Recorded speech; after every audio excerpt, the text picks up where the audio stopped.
Si disfrutas nuestro contenido, por favor considera compartirlo, darle me gusta y suscribirte. También, cuéntanos qué historias te gustaría escuchar y activa las notificaciones para que no te pierdas ningún episodio. Gracias.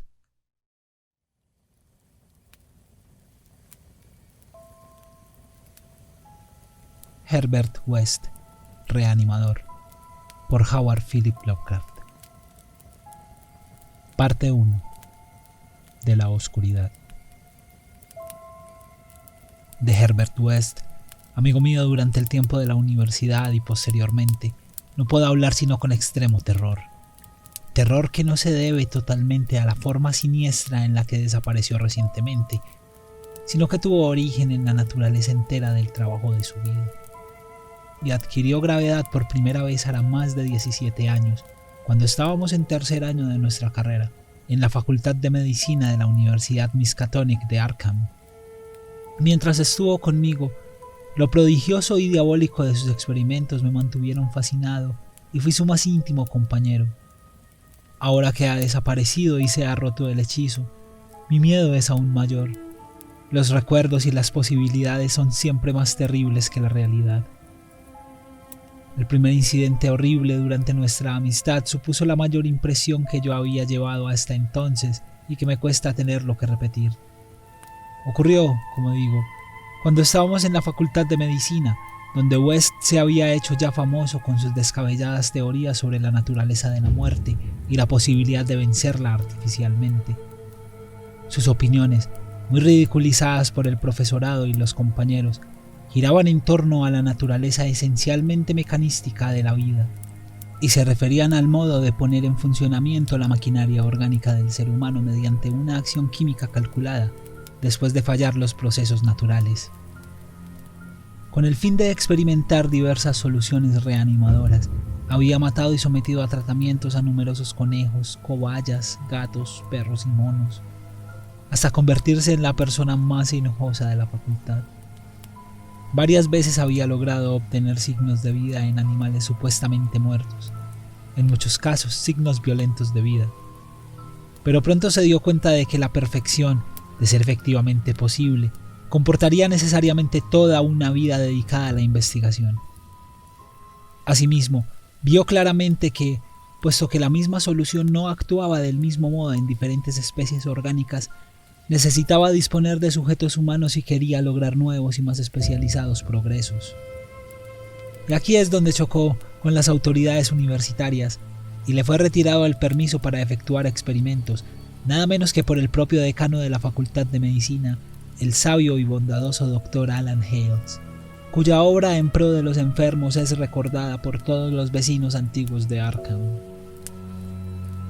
Yo siempre me había mostrado excepcionalmente tolerante con los trabajos de West, y a menudo hablábamos de sus teorías, cuyas derivaciones y corolarios eran casi infinitos, sosteniendo con Haeckel que toda vida es un proceso químico y físico, y que la supuesta alma es un mito. Mi amigo creía que la reanimación artificial de los muertos podía depender solo del estado de los tejidos, y que, a menos que se hubiese iniciado una verdadera descomposición, todo cadáver totalmente dotado de órganos era susceptible de recibir mediante el adecuado tratamiento esa condición peculiar que se conoce como vida. West comprendía perfectamente que el más ligero deterioro de las células cerebrales ocasionadas por un periodo letal, incluso fugaz, podía dañar la vida intelectual y psíquica. Al principio, tenía esperanzas de encontrar un reactivo capaz de restituir la vitalidad antes de la verdadera aparición de la muerte, y solo los repetidos fracasos en animales le habían revelado que eran incompatibles los movimientos vitales naturales y los artificiales. Entonces se procuró ejemplares extremadamente frescos y les inyectó sus soluciones en la sangre, inmediatamente después de la extinción de la vida. Tal circunstancia volvió enormemente escépticos a los profesores, ya que entendieron que en ningún caso se había producido una verdadera muerte. No se pararon a considerar la cuestión detenida y razonablemente. Poco después de que el profesorado le prohibiese continuar sus trabajos, West me confió su decisión de conseguir ejemplares frescos de una manera o de otra y reanudar en secreto los experimentos que no podía realizar tan abiertamente. Era horrible oírle hablar sobre el medio y manera de conseguirlos. En la facultad nunca habíamos tenido que ocuparnos nosotros de allegar ejemplares para las prácticas de anatomía. Cada vez que mermaba el depósito, 2 negros de la localidad se encargaban de subsanar ese déficit sin que se les preguntase jamás su procedencia. West era por entonces un joven, delgado y con gafas, de facciones delicadas, pelo amarillo, ojos azules pálido y voz suave. Y era extraño oírle explicar cómo la fosa común era relativamente más interesante que el cementerio perteneciente a la Iglesia de Cristo, dado que casi todos los cuerpos de la Iglesia de Cristo estaban embalsamados, lo cual evidentemente hacía imposible las investigaciones de West. Por entonces yo era su ferviente y cautivado auxiliar y le ayudé en todas sus decisiones, no solo en las que se referían a la fuente de abastecimiento de cadáveres, sino también en las concernientes al lugar adecuado para nuestro repugnante trabajo. Fui yo el que pensó en la granja deshabitada de Chapman, al otro lado de Meadow Hill. Allí habilitamos una habitación de la planta baja para sala de operaciones y otra para el laboratorio, dotándolas de gruesas cortinas a fin de ocultar nuestras actividades nocturnas. El lugar estaba retirado de la carretera y no había casas a la vista. De todos modos, había que extremar las precauciones, ya que el más leve rumor sobre extrañas luces que cualquier caminante nocturno hiciese correr podía resultar catastrófico para nuestra empresa. Si llegaban a descubrirnos, acordamos decir que se trataba de un laboratorio químico. Poco a poco equipamos nuestra siniestra guarida científica con materiales comprados en Boston o sacados a escondidas de la facultad, materiales cuidadosamente camuflados a fin de hacerlos irreconocibles, salvo para unos ojos expertos, y nos proveíamos de palas y picos para los numerosos enterramientos que tendríamos que efectuar en el sótano. En la facultad había un incinerador, pero un aparato de ese género era demasiado costoso para un laboratorio clandestino como el nuestro. Los cuerpos eran siempre un engorro, incluso los minúsculos cadáveres de cobaya de los experimentos secretos que West realizaba en su habitación de la pensión donde vivía. Seguíamos las noticias necrológicas locales como vampiros, ya que nuestros ejemplares requerían condiciones determinadas.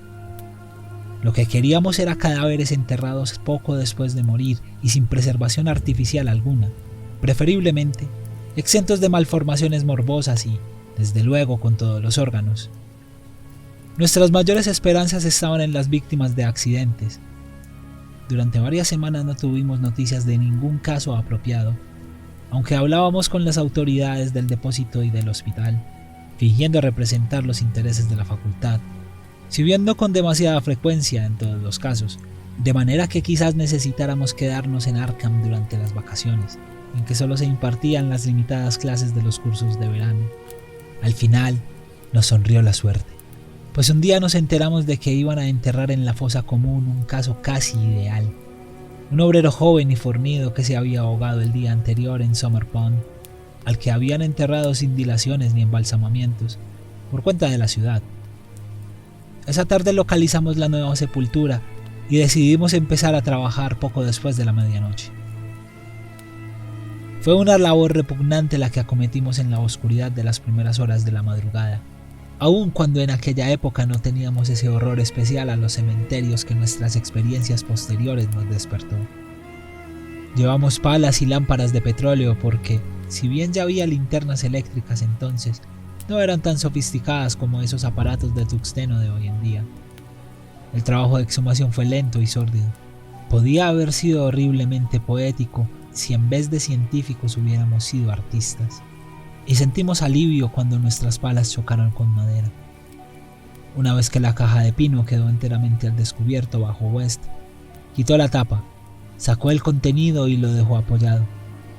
Me incliné, lo agarré y entre los dos lo sacamos de la fosa. A continuación trabajamos denodadamente para dejar el lugar como antes. La empresa nos había puesto algo nerviosos, sobre todo el cuerpo tieso y la cara inexpresiva de nuestro primer trofeo, pero nos las arreglamos para borrar todas las huellas de nuestra visita. Cuando quedó aplanada la última paletada de tierra, metimos el ejemplar en un saco de lienzo y emprendimos el regreso hacia la granja del viejo Chapman, al otro lado de Meadow Hill.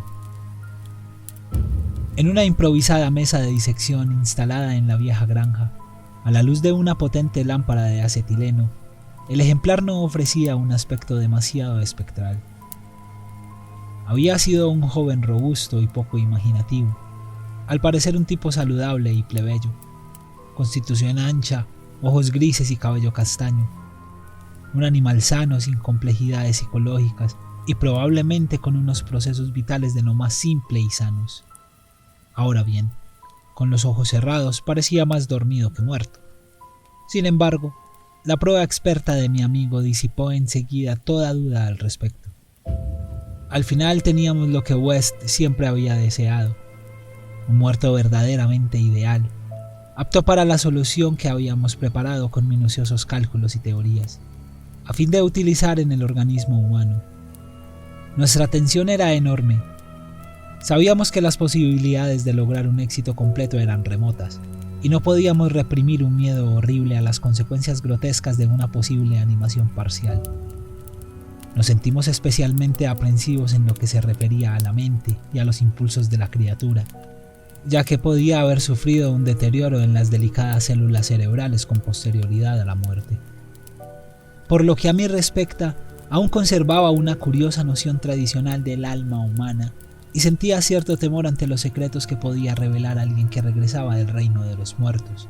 Me preguntaba qué visiones podía haber presenciado este plácido joven si volvía plenamente a la vida. Pero mi expectación no era excesiva, ya que compartía casi en su mayor parte el materialismo de mi amigo. Él se mostró más tranquilo que yo al inyectar una buena dosis de su fluido en una vena del brazo del cadáver y vendar inmediatamente el pinchazo. La espera fue espantosa, pero West no perdió el aplomo en ningún momento. De cuando en cuando aplicaba su estetoscopio al ejemplar y soportaba filosóficamente los resultados negativos. Al cabo de unos 3/4 de hora, viendo que no se producía el menor signo de vida, declaró decepcionado que la solución era inapropiada. Sin embargo, decidió aprovechar al máximo esta oportunidad y probar una modificación de la fórmula, antes de deshacerse de su macabra presa. Esa tarde habíamos cavado una sepultura en el sótano y tendríamos que llenarla al amanecer, pues aunque habíamos puesto cerradura a la casa, no queríamos correr el más mínimo riesgo de que se produjera un desagradable descubrimiento. Además, el cuerpo no estaría ni medianamente fresco a la noche siguiente, de modo que trasladamos la solitaria lámpara de acetileno al laboratorio contiguo, dejando a nuestro mudo huésped a solas sobre la losa, y nos pusimos a trabajar en la preparación de una nueva solución, tras comprobar West el peso y las mediciones casi con fanático cuidado. El espantoso suceso fue repentino y totalmente inesperado. Yo estaba vertiendo algo de un tubo de ensayo a otro, y West se encontraba ocupado con la lámpara de alcohol, que hacía las veces de mechero Bunsen en este edificio sin instalación de gas. Cuando de la habitación que habíamos dejado a oscuras brotó la más horrenda y demoníaca sucesión de gritos jamás oída por ninguno de los dos. No habría sido más espantoso el caos de alaridos si el abismo se hubiese abierto para liberar la angustia de los condenados, ya que en aquella cacofonía inconcebible se concentraba el supremo terror y desesperación de la naturaleza animada. No podían ser humanos. Un hombre no es capaz de proferir gritos así. Y sin pensar en el trabajo que estábamos realizando, ni en la posibilidad de que lo descubrieran, saltamos los dos por la ventana más próxima como animales despavoridos, derribando tubos, lámparas y matraces y huyendo alocadamente a la estrellada negrura de la noche rural. Creo que gritamos mientras corríamos frenéticamente hacia la ciudad, aunque al llegar a las afueras adoptamos una actitud más contenida, lo suficiente como para pasar por un par de juerguistas trasnochadores que regresaban a casa después de una francachela. No nos separamos, sino que nos refugiamos en la habitación de West, y allí estuvimos hablando, con la luz de gas encendida, hasta que amaneció.